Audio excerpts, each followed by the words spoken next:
Grabación, ¿cierto? Sí, ya está. Listo, Sí, listo. Diana. Muy bien, muy bien. Bueno, pues primero quiero agradecer la oportunidad que me dio la sociedad y también la doctora Janine Calderón por invitarme a este espacio. Les agradezco infinitamente la oportunidad de poder platicar sobre estos asuntos sobre intervención comunitaria que han sido muy importantes en estos últimos tiempos y que justamente nos permiten tener un alcance mucho mayor. Y es algo que vamos a estar viendo en esta presentación. Y pues comencemos. Este trabajo lo titulé Intervención en Estrategias de Corregulación Emocional en Padres y Madres de Niños Escolares. Este es parte de un trabajo de titulación en la Universidad Nacional Autónoma de México que elaboramos por un proyecto de licenciatura. Y vamos a comenzar. Primero me gustaría iniciar con los diferentes niveles de atención y los niveles de prevención en estas intervenciones psicosociales. Estos niveles de atención pues están divididos en tres, donde el primer nivel se encarga más, es el como el más cercano a la población. Es decir, es como este primer lugar de referencia donde acuden los pacientes con ciertas dudas o ciertas cuestiones donde nosotros los captamos, pero están muy cercanos a ellos. No son tan especialistas, es más bien, por ejemplo, cuando encontramos alguna clínica muy cercana a nuestra casa, de atención familiar y de ahí se nos va derivando a ciertos espacios. De segundo nivel encontramos hospitales ya psiquiátricos, eh, clínicas, como por ejemplo las clínicas que se encuentran en la Facultad de Psicología, y en el tercer nivel encontramos las más especializadas, por ejemplo, aquellos hospitales donde se dedican a la atención de personas que han tenido quemaduras, o por ejemplo, las personas, bueno, perdón, los hospitales donde se atienden problemas con cáncer, o la enfermedad de cáncer, ¿vale? Dentro de los niveles de prevención, pues vamos a encontrar la primaria, la secundaria y la terciaria. En esta primaria vamos a encontrar como estas medidas orientadas digamos, como a disminuir la aparición de ciertas enfermedades. En la secundaria ya nos estamos encargando como a este diagnóstico precoz de las enfermedades. Y en la terciaria ya nos encontramos con la parte de cómo se están interviniendo en estas enfermedades, en la enfermedad clínicamente ya manifiestas, pero que ahora se trata de disminuir aquellas cuestiones que se presenten derivados a ellas. ¿Por qué es importante ver como estos niveles de atención? Porque dentro de las intervenciones psicosociales vamos a encontrar que es difícil acceder a las poblaciones, ¿no? Es decir, vamos a tener como un acceso individualizado en algunas veces y vamos a tener un gran panorama de personas que no vamos a poder atender por esta cuestión del alcance, ¿no? Y que es importante ubicarnos como en esta parte para que veamos desde dónde podemos intervenir y qué niveles de atención vamos a manejar. Y aquí hablamos como de estos niveles de complejidad y del sistema de referencia y contrarreferencia. Pues en México hay como algunas cuestiones muy importantes donde si las personas tienen que ver con desde dónde van a pedir esta atención y hacia qué medios de referencia, ¿no? Por ejemplo, últimamente hemos visto que cuando se presentan como trastornos emocionales hay referencias muy rápidas a psiquiatría, ¿no? Y qué importante es también contar con este apoyo psiquiátrico, ¿no? Pero es también notar en qué nivel de prevención o en qué nivel de intervención nos estamos encontrando. Y por esta parte, pues comencé con este panorama porque esto nos va a permitir vislumbrar o poder notar cuál sería la intervención que tendríamos que hacer para llegar a más personas, para atender a más personas. Y de aquí viene lo siguiente, ¿no? ¿Cuál es la prevalencia de los trastornos mentales? En las infancias es muy importante, pues, hablar que muchas de las investigaciones que se han realizado principalmente han sido en adultos. Contamos sí con instrumentos de evaluación para niños, pero necesitamos seguir teniendo más instrumentos para evaluarlos y también muchos más instrumentos y cuestionarios o incluso programas que nos ayuden a atender estas necesidades. Si buscamos, si podemos hacer como un pequeño ejercicio en buscar cuál es la epidemiología o digamos, como estos prevalencia de trastornos mentales en la infancia, vamos a encontrar muchos en adultos, ¿no? Y esto también nos habla que en la adultez, pues ya hay varias cosas que se presentan en esta etapa, pero antes de eso se presentaron problemáticas que no fueron atendidas a tiempo, ¿cierto? Entonces, la encuesta nacional de epidemiología psiquiátrica nos tiene estos reportes, ¿no? Donde hay un 29% de la población mexicana que padeció trastornos mentales alguna vez en su vida. 14% en los últimos 12 meses, 6% en los últimos 30 días, 14% en los trastornos de ansiedad y 9% en el trastorno por uso de sustancias y por último 9% en trastornos afectivos.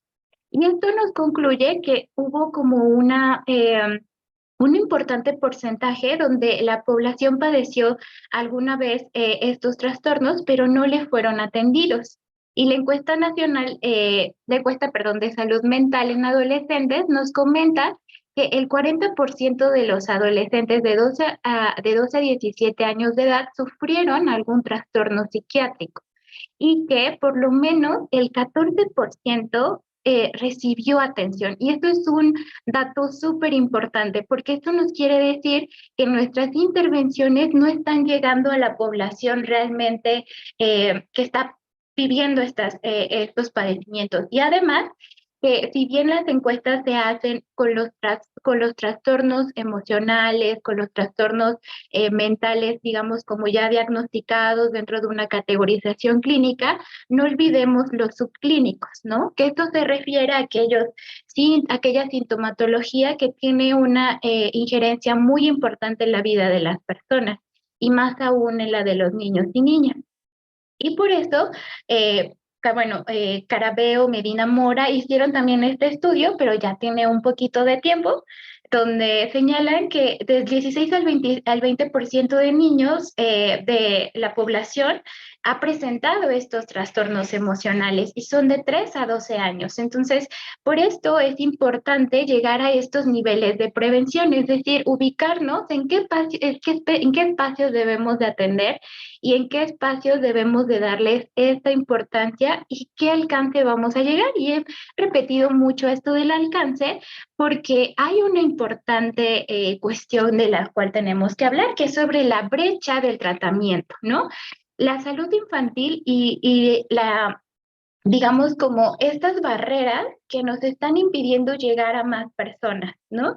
Y por ejemplo, aquí hablamos que cuando hablamos de brecha, nos referimos a estas diferencias que hay entre la proporción de personas que padecen un trastorno emocional o mental que requieren de estos servicios psicológicos y la proporción que los recibe. Entonces, estamos notando con esta prevalencia de enfermedades y la atención de enfermedades que no estamos llegando a toda la población que está siendo afectada por estas enfermedades, ¿vale?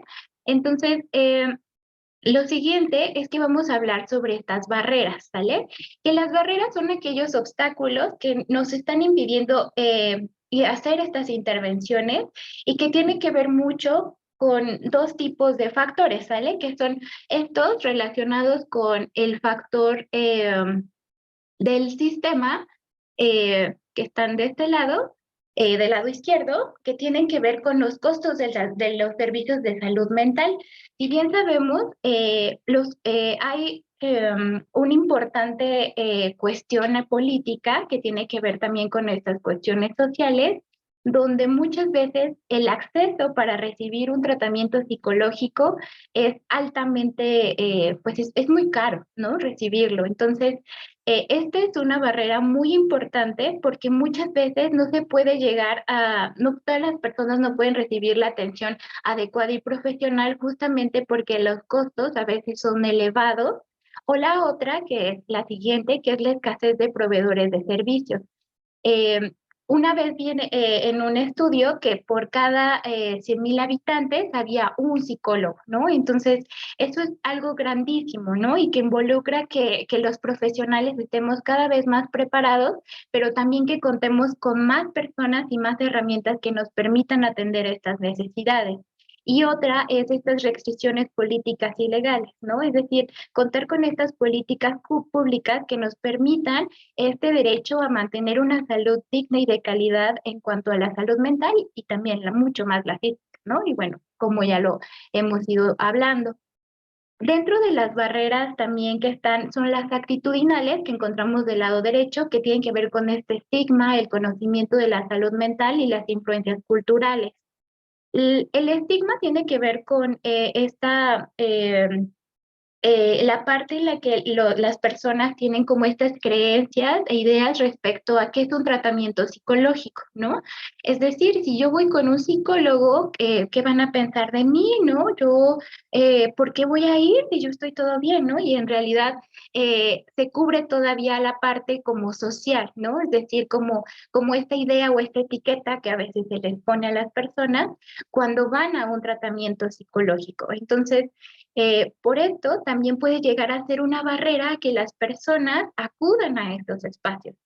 Y la siguiente es este conocimiento sobre la salud mental, que muchas veces hay como estas etiquetas, ¿no? Cuando nos sentimos tristes, las personas a veces llegan a ando depresivos, ¿no? Pero en realidad están hablando, no magnificamos esta idea y sucede mucho en las escuelas. Cuando algún pequeñito de preescolar está teniendo una conducta impulsiva o a veces como muy hiperactiva, y es algo que es parte del desarrollo normal de un niño, ¿no? Que los pequeños experimenten y que tengan como diferentes tiempos atencionales de acuerdo a su desarrollo. Entonces, esto tiene que ver mucho con cómo se ha ido llevando a cabo esto. ¿Vale? Entonces, con esta idea o conocimiento sobre lo que sabemos. Y la siguiente sobre las influencias culturales. Sabemos que México tiene muchas lenguas de las cuales somos muy ricos, ¿no? Pero que también dentro de nuestra profesión hay ciertas barreras, es decir, ¿cómo vamos a incidir en las poblaciones, en los sectores donde es difícil el acceso, pero también es difícil podernos comunicar? ¿Por qué? Porque hablan otras lenguas, ¿no? Y que es importante también nosotros sumergirnos en este ambiente y recuerdo mucho lo que nos comentaba también sobre en las anteriores conversaciones que hemos tenido sobre esta acción participante, ¿no? Cómo también nosotros nos involucramos en la comunidad.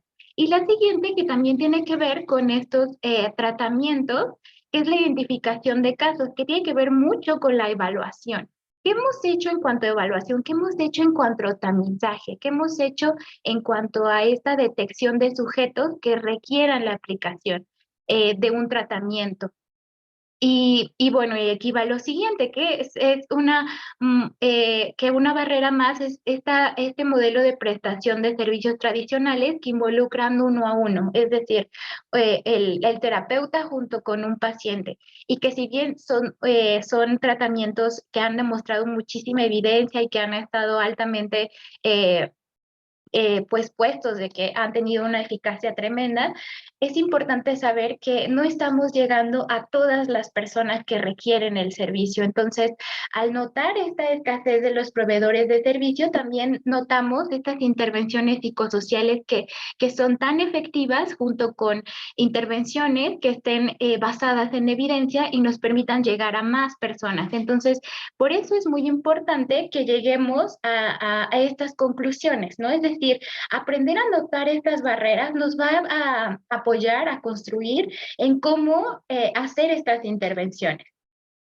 Y la siguiente imagen, vamos a hablar respecto, ahí está, es sobre estos modelos de prestación de servicio para ampliar estas intervenciones. ¿Qué tenemos que hacer entonces, no?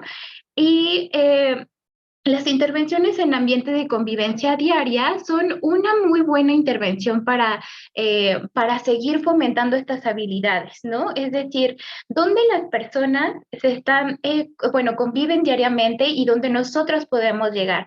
Ya vimos que es difícil a que todas las poblaciones tengan acceso a las mismas oportunidades para recibir atención psicológica. Entonces, notando eso, es importante nosotros sumergirnos en donde ellos tengan una convivencia diaria. Intervenciones mejor compra se refiere a que eh, tiene que ver con este costo-beneficio, es decir, esto tiene que ver más con estos factores del sistema, ¿no? ¿Qué tanta, atención le están poniendo las autoridades a, a los servicios de atención de salud mental, ¿no? Es decir, si estamos colocando mayor, digamos, como le estamos colocando como mayor este coste económico a la parte de prevención o estamos ya dando más a la intervención, ¿no? Entonces, es importante ahí poner como esto sobre la mesa, este tema sobre la mesa e involucrar programas que vengan desde esta prevención de enfermedad, pero también sobre la intervención de enfermedades, ¿no? Y que no tiene, y que los niveles de atención y los niveles de prevención no son lo mismo, ¿no? Y se pueden conjugar ambos. El cambio de estilo de vida, pues tiene que ver con esta implementación de programas preventivos y de detección, que es algo que ha estado aplicando justamente algunos programas aquí en México, pero que justamente hay que llegar a la parte de cómo se están implementando estos programas preventivos, ¿no? Y en qué momento están llegando. No podemos hablar de prevención cuando algo ya está ahí, ¿no? Es decir, algunas veces ponen como estos trípticos que hay y que es muy informativo, sí, pero las personas necesitan ya otro nivel de atención, ¿no? Entonces, por eso es importante igual involucrar como este cambio de estilo de vida y cómo lo vamos a involucrar a nuestra población. Y otro de ellos es este entrenamiento educativo, que si bien es uno de los que a veces llegan a mucho más alcance, ¿no? Que es mediante modelamiento, hacer que las personas aprendan otro tipo de estrategias.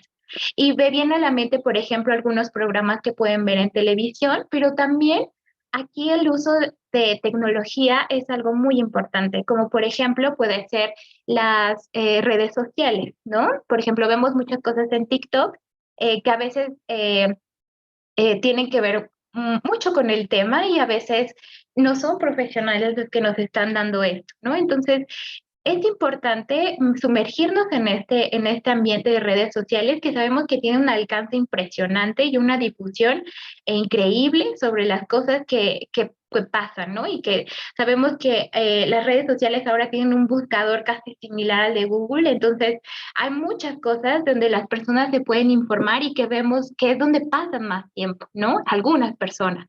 Entonces, aquí también podemos sumergirnos en estas intervenciones psicosociales para llegar a muchas más personas. Y ahora les voy a hablar sobre este proyecto que nosotros tenemos. Durante todo esto que les comenté fue para llegar a eso, ¿no? Este programa tenía como finalidad hacer una intervención a la comunidad en una escuela donde nosotros teníamos por objetivo mostrarles a los papás y también dotarlos de estrategias de corregulación emocional para niños que iban de los 8 a los 11 años. Entonces, ese era nuestro rango de edad, pero nos fue muy importante este tema y este acercamiento sobre la regulación emocional, porque la regulación emocional es un tema transdiagnóstico. ¿Esto qué quiere decir? Que está sumergido en varios diagnósticos y que aprender habilidades de ello involucra estas habilidades para la vida. ¿Mm? Entonces, estamos atendiendo a personas que no están dentro de una, digamos, como comunidad clínica o no son un grupo clínico, pero estamos atendiendo desde esta parte preventiva, ¿no? Es decir, estamos también haciendo como un screening, porque también podemos identificar casos donde los niños o los mismos papás requieran de esta atención, ¿no? Entonces, la regulación emocional tiene que ver mucho con cómo estos factores extrínsecos e intrínsecos son capaces de interaccionar entre ellos para monitorear, manejar y regular las emociones.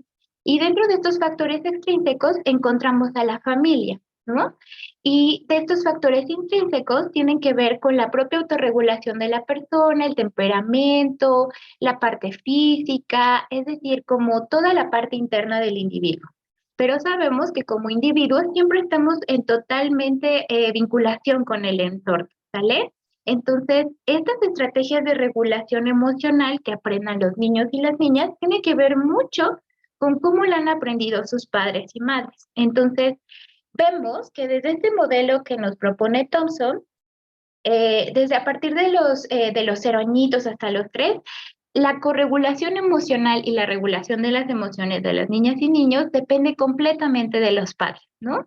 Entonces, de los padres y de las madres. Entonces, necesitamos para este periodo padres y madres responsables y listos o suficientemente responsables en este momento para poder dotar de estas estrategias, pero justamente a veces no sucede así.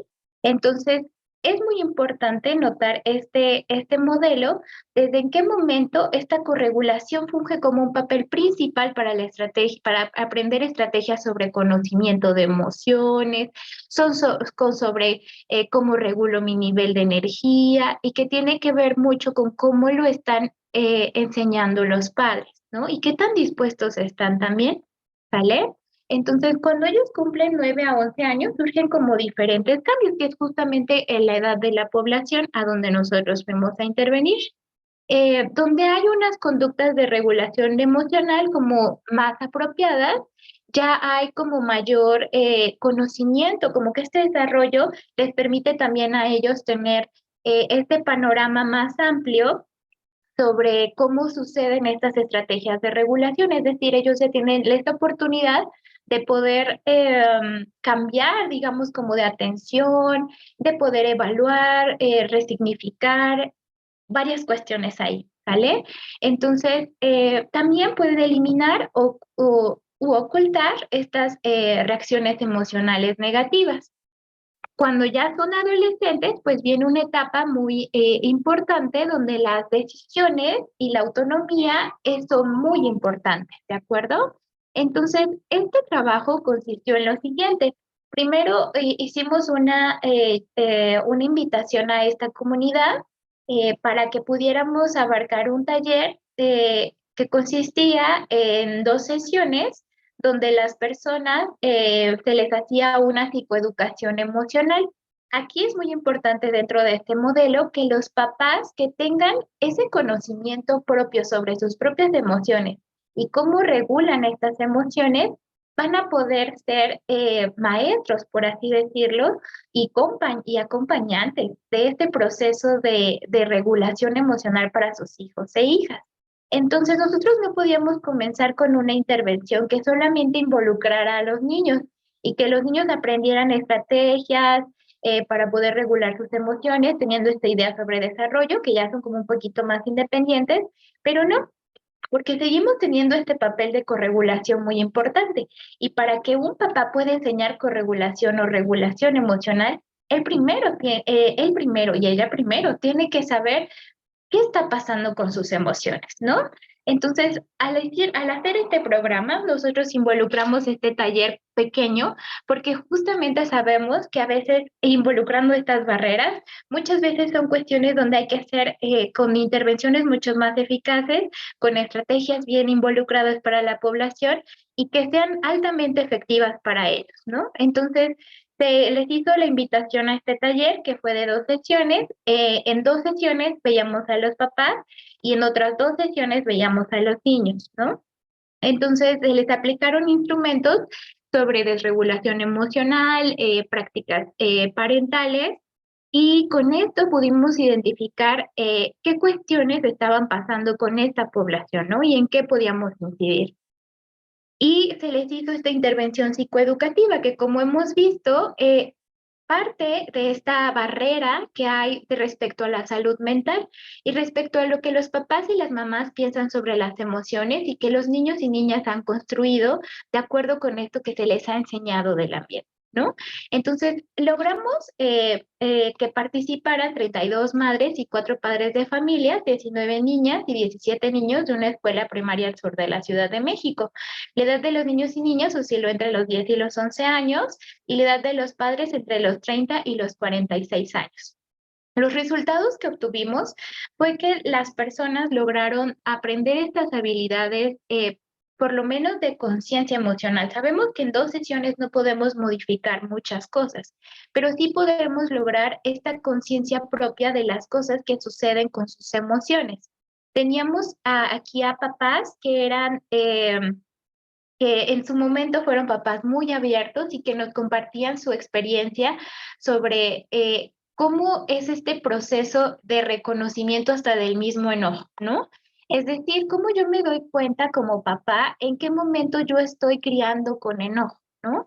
Y en qué momento me estoy dando cuenta que cuando yo me enojo, yo le enseño que se puede gritar, se puede pegar y no estoy demostrando lo que realmente quiero decir, ¿no? Entonces, estas conductas de los cuidadores en la crianza, el darse cuenta de estas conductas fue un papel muy importante porque aquí involucramos esta semillita que les hacía decir, es que estoy enojándome en este momento y si yo te hablo, entonces nos vamos a desbaratar todos, ¿no? Entonces, este primer pasito de la conciencia emocional fue un punto muy importante y que es parte como de esta concepción mucho más psicológica de la regulación emocional, que es cuáles son las funciones de estas emociones, qué estrategias tengo yo para comunicarme con mis hijos e hijas, fueron temas que se trataron en el taller.